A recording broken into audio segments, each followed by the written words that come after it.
আলহামদুলিল্লাহ। বাংলাদেশি বংশোদ্ভূত কানাডার নাগরিক ডলি বেগম সম্প্রতি কানাডার ফেডারেল উপনির্বাচনে ঐতিহাসিক জয় পান।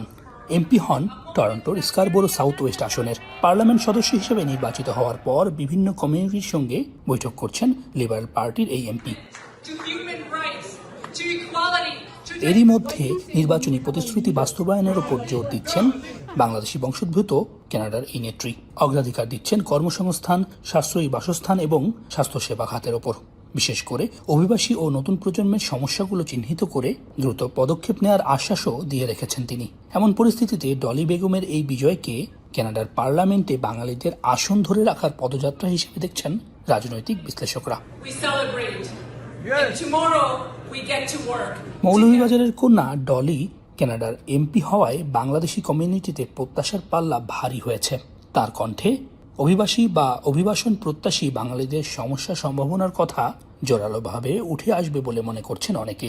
খুবই অ্যাক্টিভ আমাদের কমিউনিটিতে, প্লাস গভর্নমেন্ট লেভেলে। এখানে ড্রাইভিং পরীক্ষা দিতে হলে একটা রিটেন এবং প্র্যাকটিক্যাল টেস্ট দিতে হয়। রিটেনে কিন্তু অন্য ল্যাঙ্গুয়েজেও পরীক্ষা হয়, not only in English. Bangla সেখানে ছিল না। ডলি বেগম কিন্তু চেষ্টা করে সেটা বাংলাকে ইনক্লুড করা হয়েছে। এই জাতীয় কাজগুলো কিন্তু এরা করতে পারেন। কমিউনিটির সমস্যাগুলো নিয়ে পার্লামেন্টে পর্যন্ত কথা বলতে পারেন, মন্ত্রীদের সঙ্গে যোগাযোগ করতে পারেন।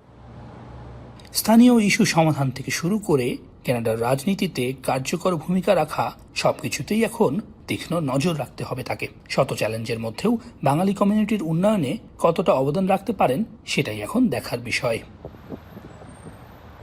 সৈয়দ ইফতেখার, এখন, কানাডা।